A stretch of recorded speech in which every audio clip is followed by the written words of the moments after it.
Hi. మీరు చదివిందొకటి, చేస్తున్న job ఒకటా? బికాజ్ చాలామంది ఈ ప్రాబ్లమ్‌ని ఫేస్ చేస్తూనే ఉంటారు. బికాజ్ మనం ఒక్క సబ్జెక్ట్‌లో మనం స్టడీస్ అనేది మనం కంప్లీట్ చేసుంటాము. కానీ మన స్టడీస్ కంప్లీట్ అయిపోయే టైంకి మనకు ఓపెనింగ్స్ లేక, మనకు కంపెనీస్‌లో వేకెన్సీస్ లేక మనం ఏదో ఒక జాబ్‌కైతే మనం జాయిన్ అయిపోతాం. బికాజ్ ఆఫ్ ఫ్యామిలీ ప్రెషర్స్, మన ఫ్యామిలీ సిట్యుయేషన్స్ బట్టి మన ఫైనాన్షియల్ క్రైసిస్ వల్ల మనం జాయిన్ అయిపోతుంటాం. బికాజ్ ఖాళీగా ఉండకూడదు అనేది. బట్ ఇది మనకు మంచి దారికే తీసుకెళ్తదా? లేకపోతే ఇది మనకు బ్యాడ్ వేకి మనల్ని తీసుకెళ్ళిపోద్దా? అదైతే మనం ఇప్పుడు డెఫినెట్‌గా మాట్లాడుకుందాం. బికాస్ నేను కూడా అదే సిట్యుయేషన్‌లో నుంచి ఇప్పుడు ఓవర్‌కమ్ అయ్యి నేను ఇప్పుడు మంచి పొజిషన్‌లో అయితే ఉన్నా అని ఐ హోప్. బట్ ఇప్పుడైతే నేను అలాంటి సిట్యుయేషన్ నుండి కాస్త బయటపడి ఉన్నాను. బట్ నేనైతే కొన్ని ప్రాబ్లమ్స్ అయితే ఫేస్ చేస్తూనే ఉన్నాను స్టిల్ నౌ. అవేంటనైతే మనం ఇప్పుడు డెఫినెట్‌గా మాట్లాడుకుందాం. ఎందుకు ఈ వీడియో చేస్తున్నానంటే నా పర్సనల్ ఎక్స్‌పీరియన్స్ కూడా చాలా మందికి అయితే హెల్ప్ అవుతది. బికాస్ చాలామందికి యూత్‌కి ఇదే కదా problem, job job job. But మనం సెలెక్ట్ చేసుకున్న జాబ్ మన ఫ్యూచర్‌కి బెస్టా? వర్స్టా? చూద్దాం. సో బై ద వే, నేను మీ నవ్య. నేనైతే పోస్ట్ గ్రాడ్యుయేషన్ కంప్లీట్ చేశాననమాట. మాస్టర్ ఆఫ్ సైన్స్ బయోకెమిస్ట్రీలో, అది కూడా తిరుపతిలో, ఇన్ పద్మావతి యూనివర్సిటీ. నాకు పీజీ సెట్లో సీట్ వచ్చి అక్కడ వెళ్ళి నేను జాయిన్ అయ్యి 2 ఇయర్స్ నా వర్క్ని అక్కడ కంప్లీట్ చేసేసాను. అలాగే నేను నా ప్రాజెక్ట్ కూడా నేను వైజాగ్లో అయితే కంప్లీట్ చేశాను అనమాట. ఆద్య బయోసైన్సెస్ అనే ఒక ల్యాబొరేటరీలో ఏదో ఒకటి అలా బడ్జెట్ ఫ్రెండ్లీగా చేసేసాను అనమాట నా ప్రాజెక్ట్ కూడా. సో చెప్పుకోవడానికి అంటే ఎంఎస్సీ చేశా, పీజీ చేశా. అలాగే నా యూజీలో వచ్చేసి నేను బీఎస్సీ బయోటెక్నాలజీ అయితే కంప్లీట్ చేశాను హిందూపూర్లోనే బాలయేసు కాలేజ్లో. సో ఇలా మంచి మంచి డిగ్రీలే కంప్లీట్ చేశాను. నా పర్సంటేజ్ కూడా అబోవ్ 85 ఉంది. బట్ అయినా స్టిల్ నాకు ప్రాబ్లమ్స్ అనేవి తప్పలేదనమాట. బికాజ్ నేను ఎంత మంచిగా చదివినా, ఒక యావరేజ్ స్టూడెంట్ అయినా, పూర్ స్టూడెంట్ అయినా కూడా మనం బయటకు వచ్చే టైంకి మనకు జాబ్ వేకెన్సీస్ అనేవి ఉండవన్నమాట. నేనైతే స్టార్టింగ్ అలా బయటికి ఎంఎస్సీలో చదివేటప్పుడు ఏమనుకునేదానంటే, నేను బాగా చదువుతున్నాను కదా, మేబీ బయటికి వెళ్ళేపాటికి జాబ్స్ వచ్చేస్తాయి, నేను అక్కడికి చదివింది ఇక్కడికి చదివింది, నా పర్సెంటేజ్ బాగుంది, 75 ప్లస్సే కదా ఉంది, ఏదో లీటర్ ఒక అదే బేసిక్ ఇంగ్లీష్ కూడా వస్తుంది, ఓకే పర్లేదు మేనేజ్ చేసేయచ్చు, నేను ఇంకో 1 ఇయర్లో నేను సెటిల్ అయిపోతాను జాబ్ చేస్తే అని అనుకుంటున్నాను. నా ఎంఎస్సీ అయిపోయి 2 ఇయర్స్ అవుతుంది. అప్పుడే అయిపోయింది అనిపిస్తుంది అనమాట. 2 ఇయర్స్ అయింది. ఇంకా ఎంత మాత్రం సెటిల్ అయ్యాను మీరే లాస్ట్ వరకు చూస్తే ఈ వీడియో అర్థమవుతుంది మీకే. బికాస్ మన సిచ్యువేషన్స్ కూడా అలా ఉంటాయన్నమాట. బికాస్ ఎంఎస్సీ చేశాను కదా అని వచ్చేసాను, బెంగళూరుకి అయితే వచ్చేసాను. వచ్చి కొన్ని రోజులు జాబ్స్ అయితే సర్చింగ్కి వెళ్ళాను, అక్కడ రెజ్యూమ్స్ వేస్తూనే ఉన్నాను అనమాట. రెజ్యూమ్స్ వేయడం అంటే ఇప్పుడు నౌకరీ ఇవన్నీ వీటిలో అప్లై చేస్తూ ఉంటాం కదా, అవేంటంటే ప్రతి దానికి ఫ్రెషర్స్ హైరింగే చూపించాను. ఎప్పుడు చూసినా 2 ఇయర్స్ ఎక్స్పీరియన్స్, 3 ఇయర్స్ ఎక్స్పీరియన్స్, ఇదే గోల్ అనమాట. ఇంకా సైన్స్లో అంటే మంచిగా స్కిల్డ్ అయి ఉంటుంది అనమాట. ప్రతి దాంట్లోనూ కూడా ఏదో ఊరికే బేసిక్ ఇంగ్లీష్ వస్తే, కంప్యూటర్ వస్తే సరిపోదనమాట. ఇంకా సైన్స్కి ఏంటంటే హెవీ స్కిల్డ్గా ఉండాలి. బికాజ్ అక్కడ కొన్ని ల్యాబొరేటరీ ఇన్స్ట్రుమెంట్స్ ఇవన్నీ యూజ్ చేయాలి. ఇలాంటివి మనం కాలేజ్లో కూడా మనం ఎక్కువ యూజ్ చేసి ఉండం కదా. సో మనకు బేసిక్స్ మాత్రమే వస్తాయన్నమాట మనం కాలేజ్లో చదువుకునేటప్పుడు. మనం బయటకు వచ్చాక ఏంటంటే టోటలీ డిఫరెంట్గా ఉంటుంది మనకు, వాటన్ని మనం ఫేస్ చేయాలి. నాకు కూడా అదే ప్రాబ్లం అయిందనమాట. బై ద వే, నేను హ్యాండ్స్ అండ్ ఎక్స్పీరియన్స్ అని నా రెజ్యూమ్లో మెన్షన్ చేసి ఉంచాను అనమాట. నేను చాలా సర్టిఫికేట్ కోర్సెస్ కూడా నేను కంప్లీట్ చేసుకున్నాను, అది కూడా ఇండియన్ వైడ్ లెవెల్లో. మైక్రోబయల్ సొసైటీ అంట, ఇలా చిన్న చిన్నవి చాలా అయితే కంప్లీట్ చేశాను.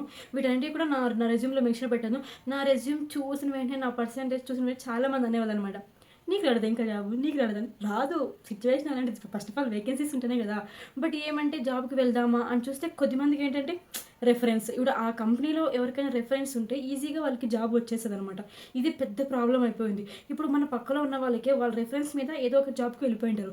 మనకు వితౌట్ రెఫరెన్స్ మన ఫ్యామిలీలో కానీ, మన చుట్టుపక్కల మన ఫ్రెండ్స్లో కానీ మనకు జీరో సపోర్ట్ అనేది ఉన్నప్పుడు మనకి ఎంత మెంటల్ ప్రెషర్ ఉంటుంది. మన ఇంట్లో వాళ్ళు ఏమో నువ్వు ఎంఎస్సీ అయింది ఇంకా ఇంట్లో ఉన్నావా అంటూనే ఉంటారు అనమాట. బట్ నేను ఫేస్ చేసిన మెయిన్ ప్రాబ్లం ఏంటంటే, నేను డైరెక్ట్గా కంపెనీస్ దగ్గరికి వెళ్ళాను అనమాట. వెళ్ళేసి అక్కడ నా రెజ్యూమ్ ఇచ్చిన వెంటనే వాళ్ళు, ఫ్రెషరా, ఎక్స్పీరియన్స్ కావాలంటారు. అట్లీస్ట్ కొద్దిమంది అయితే నా రెజ్యూమ్ కూడా చూడలేదు, నేను ఎవరు ఏం చదివారు కూడా అడగట్లేదు అనమాట. జస్ట్ ఇలా వేకెన్సీస్ ఉన్నాయా అని ఇంకా అడుగుతున్నట్లే వాళ్ళు గేట్లను ఒకే మాట, నో వేకెన్సీస్. కొద్దిమంది అయితే we need experience, at least about 3 years 2 years ఉంటుంది అనమాట. యాజ్ ఎ ఫ్రెషర్గా ఒక చీప్ ఇలా దొబ్బేండి అంటారు, అలా దొబ్బేశారనమాట. సో నాకు ఒక 6 months అనుకుంటా నేను ఇంట్లోనే ఉన్నాను. ఇంట్లో ఉన్నానంటే లైక్ ఆ సర్టిఫికేట్స్ ఇవన్నీ వచ్చేపాటికి కూడా మనకి ఈజీగా నాకు టైం అయితే పట్టిందనమాట. సో 6 months టైం అయింది. మన ప్రొవిజనల్ ప్రొవిజనల్ ఇంపార్టెంట్ కదా చాలా మనకు. అవన్నీ వచ్చేప్పటికే టైం పట్టింది. ఇంకా ఏదో సరేలే అనేసి ఒక ఈఎంఎస్ కంపెనీలో ఒక వేకెన్సీస్ పడ్డాయనమాట. సరేలే ఎందుకు ఊరికే ఉండడము, వెళ్ళి ట్రై చేద్దాము అని వెళ్ళి ట్రై చేశాను. హోపే లేకపోయింది. మేబీ 3:00 అయిందనమాట. నేను ఇంటర్వ్యూకి వెళ్ళి మార్నింగ్ 9:00కి. అక్కడ చాలామంది వచ్చారు. నాకెక్కడ దొరుకుద్ది ఈరోజు, జీరో అనుకున్నాను.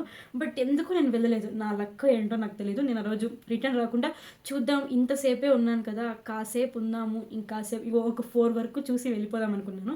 అక్కడ ఒకసారి కనిపించారు. అతను అడిగాను, ఇలా నాది ఎంఎస్సీ అయింది, ఇలా ఇక్కడ ఏమైనా జాబ్స్ ఉన్నాయా, నాకు ఇలా కొద్దిగా సిస్టమ్ వర్క్ వస్తుంది, నేను ఇంగ్లీష్ కూడా మాట్లాడగలను అని చెప్పాను అనమాట. అని చెప్తే వాళ్ళు, మరెందుకు, నీకు చాలా కంపెనీస్ ఉంటాయి కదా ఫార్మా సైడు, ల్యాబ్ సైడు, అక్కడ వెళ్ళు, నీకు మంచి ఫ్యూచర్ ఉంది అన్నారనమాట. లేదు సార్ ప్రజెంట్ సిచ్యువేషన్ కొద్దిగా బాగా చెప్పి ఏం చెప్పాలో వాళ్ళు అంటారు. లేదు సార్ నేను ట్రై చేశాను, కొన్ని వేకెన్సీస్ లేవు, సో నేను ఎక్కడన్నా ట్రై చేద్దాం అనుకుంటున్నాను ఇక్కడే అని చెప్తే అతను ఓకే ఓకే అని చెప్పేసి అక్కడ ఒక డిపార్ట్మెంట్ ఉంది అక్కడికి వెళ్ళని చెప్పారనమాట. అక్కడికి వెళ్ళేసి కూర్చున్నాను. మన అసలు పిలవలేదనమాట. ఇంకా లాస్ట్కి పిలిచారు, వెళ్ళిపోయాను. ఎందుకు నువ్వు ఎంఎస్సీ చేసినావు అని అలా అడిగారు అనమాట. నేనేదో ఫైనాన్షియల్ ప్రాబ్లమ్స్, నేను అది సేమ్ ఇది చెప్పాను అనమాట. ఫ్రెషర్స్కి అంత ఫాస్ట్గా హైరింగ్ ఉండదు సైన్స్ అయినా కూడా, సో నేను చేయాలనుకుంటున్నాను. అంటే మరి నువ్వు ఒక 6 months అయ్యాక వదిలేస్తావేమో అది అన్న. లేదు, నేను చెప్పంటే నాకు మంచి గ్రోత్ ఉంటే నేను అస్సలు వదలను, ఎందుకంటే ఇది ఇంకా స్టార్టింగ్ కంపెనీ కదా, నేను అస్సలు వదలనేసి చెప్పేసాను అనమాట. సో వాళ్ళు ఏంటంటే ఓకే ఓకే అని చెప్పేసి ఇంకా కొన్ని అక్కడ రిలేటెడ్ కొన్ని క్వశ్చన్స్ అడిగారనమాట. లైక్ బేసిక్ క్వశ్చన్స్, నువ్వు ఎలా ఇంటరాక్ట్ అవుతావు, ఇప్పుడు ఒక మ్యాన్ పవర్తో ఎలా ఉంటావు, అలా కొన్ని క్వశ్చన్స్ అయితే అడిగారు. దానికి చెప్పేశాను. బట్ కట్ చేస్తే ఏంటంటే నాకు జాబ్ వచ్చేసింది. షాక్. అది కూడా నేను ఎక్స్పెక్ట్ చేసింది ఏంటంటే లైక్ నాకు ఒక 18K వస్తే చాలు, 20K వస్తే చాలు అని అనుకున్నాను అనమాట. బట్ అదేంటంటే ఓకే డమాల్ అనేసి దానికి డబల్ వచ్చేసింది అనమాట శాలరీ. దానికి డబల్, నేను ఎంత ఎక్స్పెక్ట్ చేశానో దానికి డబల్ శాలరీతో నాకు ఆఫర్ లెటర్ వచ్చిందనమాట.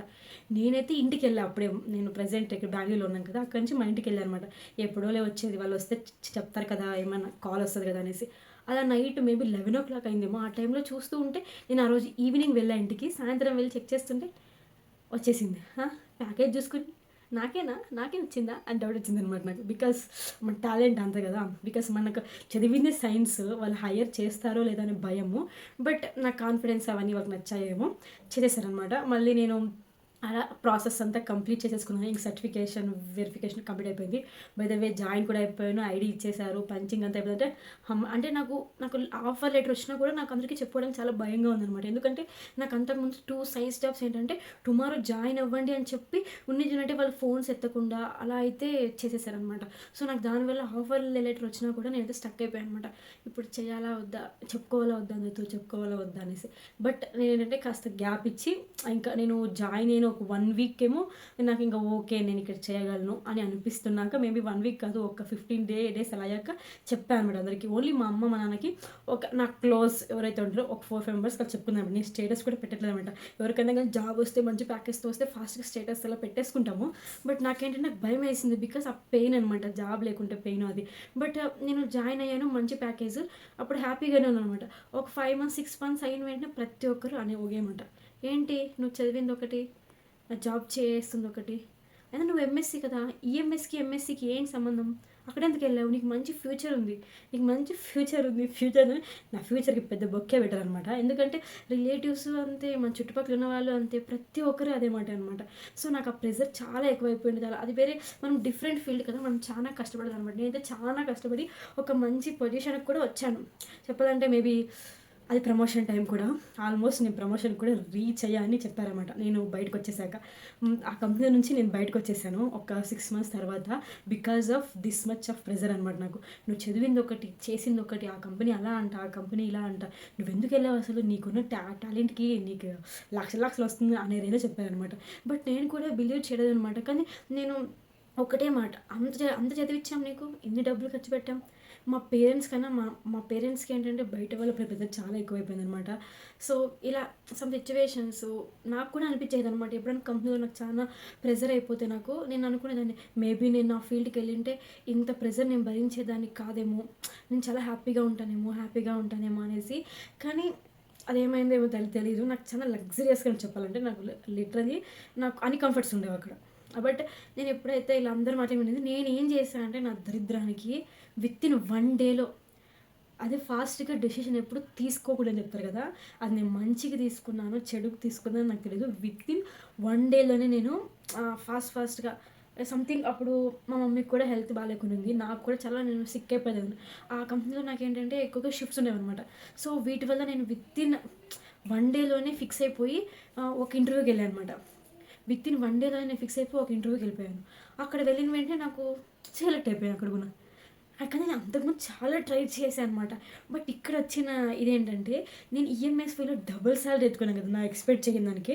బట్ అది కూడా మంచి సాలరీనే. ఇప్పుడు నేను తీసుకున్న చాలామంది కూడా డ్రీమ్ సాలరీనే. బట్ నేను నేను ఓల్డ్ కంపెనీలో వర్క్ చేశా కదా! ఈఎంఎస్ కంపెనీలో. అక్కడ తీసుకున్నంత సాలరీ అయితే నాకు ఇక్కడ రాదని చెప్పేసారు నాకు మొఖం మీదే. కానీ వాళ్ళు చెప్పిందేంటంటే నాకు లాస్ట్‌లో ఇంప్రూవ్ అవుతుందనమాట. But okay. కంఫర్టబుల్ జాబ్ కదా! మంచిగా ఇంప్రూవ్ అవుతుంది, గ్రో అవుతుంది అనే నమ్మకంతో నేను గుడ్డిగా 1 డేలో రిజైన్ ఇచ్చి పరిగెత్తొచ్చేసాను అనమాట. నా ఫీల్డ్ మై డ్రీమ్ జాబ్ అనేసి. నా డ్రీమ్ జాబ్ అని వచ్చేసాను. బట్ ఏంటో అది ఫస్ట్ కంపెనీ అని ఆ ఫీలింగో లేకపోతే అదేంటో బట్ నాకైతే చాలా ఏడ్చాను అనమాట నేను. ఎందుకు ఏడ్చినానో తెలీదు. నాకు ఇష్టమైన జాబ్‌కి వెళ్ళాను. బట్ ఆ కంపెనీ నుంచి వచ్చేసిన వెంటనే నేను ముందుకెళ్తానో లేదా అనే భయము ఏడ్చి ఆ కంపెనీ మన కంపెనీ క్యాబ్ సరే వెళ్తుండే కదా! కళ్ళలో నీళ్ళొచ్చేసాయి నాకు. కొద్దిమంది అనుకోవచ్చమాట ఎందుకెళ్ళింది మరి ఈ అమ్మాయి అనేసి. బట్ మన సిచ్యువేషన్స్, మన ఫ్యామిలీ ప్రెజర్స్ అలా ఉన్నాయన్నమాట. ప్రతి ఒక్కటి నేను అందరితోనూ షేర్ చేసుకోలేను. బట్ అక్కడికి నేను ఇప్పటికి కూడా ఈ విషయాలన్నీ ఎవరితో చెప్పుకోలేదు. మీతో నుంచి షేర్ చేసుకుంటూ ఉన్నాను. బికాజ్ కొన్ని షేర్ చేసుకోలేము కూడా. అంత ప్రెజర్ అనమాట. నాకు లిటరల్లీ ఏడుపొచ్చేస్తుంది ఇప్పుడు చెప్పాలంటే. But okay. ఎందుకంటే నాకెందుకు అంత ప్రాబ్లమ్‌గా ఫీల్ అయ్యానంటే, మనం ఎప్పుడైతే మన ఫస్ట్ జాబ్‌లో మనకు ఒక కమిట్మెంట్స్ అని మనం ఫిక్స్ పెట్టేసుకుంటాం. ఎగ్జాంపుల్ మనకు ఒక 2 రూపీస్‌కి కమిట్మెంట్స్ ఉంటాయన్నమాట ప్రెజెంట్. మనకు సడెన్‌గా మనకు 1 రూపీ వస్తే ఆ కమిట్మెంట్స్ మనం ఎలా ఆ 2 రూపీస్‌కి రీచ్ అవ్వగలం? కష్టమే గదా!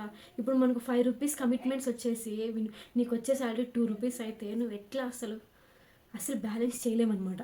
సో, అలా అంటే ఒక కంఫర్ట్‌లో ఉన్నాక సడెన్‌గా ఇంకో కంఫర్ట్ లెవెల్‌లోకి వచ్చినా గూడా బ్యాలెన్స్ చేయలేమనమాట. So, whatever it is మీరు అది ఎలాంటి ఫీల్డ్ అయినా పర్లేదు. మీరు చదివిందే రావాలని లేదు. బికాజ్ మనం చదవకపోయినా కూడా ఆ సబ్జెక్ట్ కాకపోయినా కూడా మనం చేసే జాబ్‌లో మనం మంచి నాలెడ్జ్ పొందగలం. బికాజ్ మనకు బేసిక్ ఇంగ్లీష్ వస్తది. మనకు మంచి కమ్యూనికేషన్ ఉంటది. మనకు కంప్యూటర్ నాలెడ్జ్ ఉంటది. సో, ఒక జాబ్ కావాల్సినది ఏ కొత్త జాబ్‌కెళ్ళినా కూడా వాళ్ళు ట్రైనింగ్ ఇచ్చే మనకు పిలుచుకుంటారనమాట. బికాజ్ మన వర్క్ అనేది వాళ్ళు అసైన్ చేస్తారు. అది సైన్స్ కంపెనీ అయినా, మీరు చదివిన సబ్జెక్ట్ కంపెనీ అయినా అంతే, వేరే కంపెనీ అయినా అంతే అనమాట. ఎవ్వరే గానీ మీకు జీరో ట్రైనింగ్ ఇచ్చి మీరు ఏం చదువుకున్నారో మీ ఎంఎస్సీలో దాన్నే వెళ్ళి చేసేయపోండి అని చెప్పరనమాట. బికాజ్ ఏ కంపెనీ అయినా అంతే మనకు ట్రైనింగ్ ఇచ్చి ముందరికి పంపిస్తారు. సో, మీరైతే అలాంటివన్నీ వదిలేయనమాట. మీరైతే మంచి ప్యాకేజ్ వచ్చింది, మంచిగా ఉంది నాకు ఆ జాబ్ లగ్జరియస్‌గా దానికి అంటే మీరు జాబ్ చేశారు కదా! దానికి ఫ్యూచర్ ఉంటుంది అని మీకు ఒక ఐడియా ఉంది అంటే, అది మీరు వేరే సబ్జెక్ట్ అయినా కూడా పెద్దగా దాన్ని పట్టించుకోకుండా దానిపైన ఫిక్స్ అయిపోయి, ఇంకా దానికి ఇప్పుడు కొన్ని స్కిల్స్ కావాలని ఉంటది కదా! ఆ స్కిల్స్‌ని మీరు డెవలప్ చేసేసుకొని అక్కడే ఉండమని నేను సజెస్ట్ చేయగలుగుతాను. బికాజ్ నేను ఫేస్ చేస్తున్నా కాబట్టి. బికాజ్ మనం దేనికి అంత ఈజీగా మనము సెట్ అవ్వలేమనమాట. బికాజ్ మనకు ఫస్ట్ జాబ్‌లో ఉన్నంత ఇది ఎక్కడ ఉండదనమాట. అదే మీరు సేమ్ ఫీల్డ్‌కే వెళ్తున్నాము. ఆ ఫస్ట్ జాబ్ కొన్నాళ్ళు చేసిందంటే అది ఓకే. అది ఇంకా మనకు చాలా బెటర్‌గా ఉంటుంది. బట్ నేను ఫీల్డ్ టు ఫీల్డ్ డిఫరెంట్ ఫీల్డ్‌కి నేను చేంజ్ అయిపోతూ ఉంటాను. షిఫ్ట్ అయిపోతూ ఉంటాను అంటే అయితే నేను డెఫినెట్‌గా మీకు సజెస్ట్ చేయను. బికాజ్ మీకు ఆ ఓల్డ్ ఎక్స్‌పీరియన్స్ ఇప్పుడు నాకుంది. అది నాకు జీరో యాజ్ ఎ ఫ్రెషర్‌గానే నన్ను వాళ్ళు కన్సిడర్ చేస్తున్నారు ప్రెజెంట్. నాకు ఎక్స్‌పీరియన్స్ ఉంది. నాకంత ప్యాకేజ్ వస్తుంది. So what? అది సైన్స్ కాదు కదా! అది ఈఎంఎస్. బట్ నాకు ఇంటర్వ్యూ చేసింటారు కదా! అదే నా రెజ్యూమ్ అన్నా కదా! ఆ రెజ్యూమ్‌లో ఉన్న స్కిల్స్ కొన్ని అడుగుతారు. దాంట్లో ఓకే ఉంటే వాళ్ళు దాన్ని బట్టి నాకు ఇస్తారు. లేదంటే నాకు అక్కడ అంత వచ్చింది. నాకు అక్కడ 1,00,000 వచ్చింది, 2,00,000 వచ్చింది. సో, నాకు ఇక్కడ 4,00,000 ఇస్తారు వేరే ఫీల్డ్ అయినా. సో, నా డ్రీమ్ జాబ్ కదా! నేను సెట్ అయిపోతాను. ఇవన్నీ ఏమి జరగవు. ఊరికే ఎక్కువ ఆలోచించకండి. సో, ఏదైనా పర్లేదు. మంచి ప్యాకేజు. అది ఫస్ట్ ఆఫ్ ఆల్ ప్యాకేజ్ వదిలేస్తే దానికి గ్రోత్ ఉంది అని మీకు అర్థమవ్వాలి. ఇప్పుడు దానికి గ్రోత్ ఉంది. ఇప్పుడు నేను నా ఫీల్డ్‌లోకెళ్ళినా చాలా కష్టమవుతది అని మీరు ఫీల్ అయితే డెఫినెట్‌గా చేంజ్ అవ్వండి. నేను రికమెండ్ చేయగలను. బికాజ్ నేను ఆల్రెడీ ఫేస్ చేస్తున్నాను కాబట్టి. సో, ఇది నా పర్సనల్ స్టోరీ. మీకు ఈ వీడియో హెల్ప్ అవుతది అనేసి నేను చేస్తూ ఉన్నాను. బికాజ్ ప్రతి యూత్‌కి ఇదే కదా పెద్ద ప్రాబ్లము జాబ్. సో, ఇలాంటి వాటికి మనకి మంచి సొల్యూషన్ దొరికితే మన స్ట్రెస్ తగ్గిపోతుంది. నాలా స్ట్రెస్ ఎక్కువ ఉంటే లావు అయిపోతారనమాట. సో, స్ట్రెస్ తగ్గితే స్లిమ్‌గా ఉంటారు. మేబీ నేను అలాగే అనుకుంటాను అనమాట. బికాజ్ స్ట్రెస్ పెరిగిపోయింది. అందుకే నాకు ఓవర్ కార్టిజాల్ లెవెల్స్ పెరిగిపోయి నేను దుబ్బగా లావుగా అయిపోయాను అనుకుంటాను. అలాగే అనుకోవాలన్నమాట తప్పదు. By the way thank you for watching. Please like, share, subscribe to my channel. నేను ఇప్పుడు 1000 సబ్స్క్రైబర్స్కి దగ్గరలో ఉన్నాను. మీ సపోర్ట్ ఎప్పుడు ఈ మిడిల్ క్లాస్ అమ్మాయికి ఉండదని కోరుకుంటున్నాను. సో ప్రతి ఒక్కరికి ఫ్యామిలీ ప్రెషర్స్ అనేవి ఉంటాయన్నమాట. జాబ్ అంటేనే కామన్ కదా, ఎవరికి జాబ్ చేయాలి, ఇండిపెండెంట్గా ఉండాలి అని కొద్దిమందికి ఉంటుంది, అందరికీ అలా ఉండదు. కొద్దిమంది వెల్ సెటిల్డ్ ఫ్యామిలీ ఉంటారు, అలాంటి వాళ్ళకి అక్కర్లేదు. బట్ మా లాంటి మిడిల్ క్లాస్ వాళ్ళకి అవసరం అండి జాబ్ లేకుంటే పెద్ద బాధ అనమాట.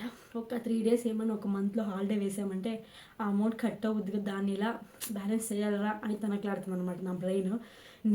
నేను ఎక్కువ ఆలోచించకపోయినా నేను పడుకునే ముందు నా బ్రెయిన్ డ్యాన్స్ చేస్తుంటుంది అనమాట ప్రాబ్లమ్స్తో. ఓకే, మన ఛానల్ అయితే మీరు సబ్స్క్రైబ్ చేయడం మాత్రం మర్చిపోకండి. Choose wisely. So bye bye. మరిన్ని మంచి వీడియోస్ కోసం మన ఛానల్ సబ్స్క్రైబ్ చేయడం మాత్రం మర్చిపోకండి. మనం 1K ఫ్యామిలీకి అయితే హిట్ చేయడానికి రెడీగా ఉన్నాం. మీరు కూడా సబ్స్క్రైబ్ చేయకపోతే డెఫినెట్గా సబ్స్క్రైబ్ చేయండి. వీడియో లెంతీగా ఉందని ఫీల్ అవ్వకండి, బికాస్ టాపిక్ అలాంటిది. నెక్స్ట్ టైం కొంచెం షార్ట్గా స్వీట్గా మాట్లాడుకుందాం. Bye bye.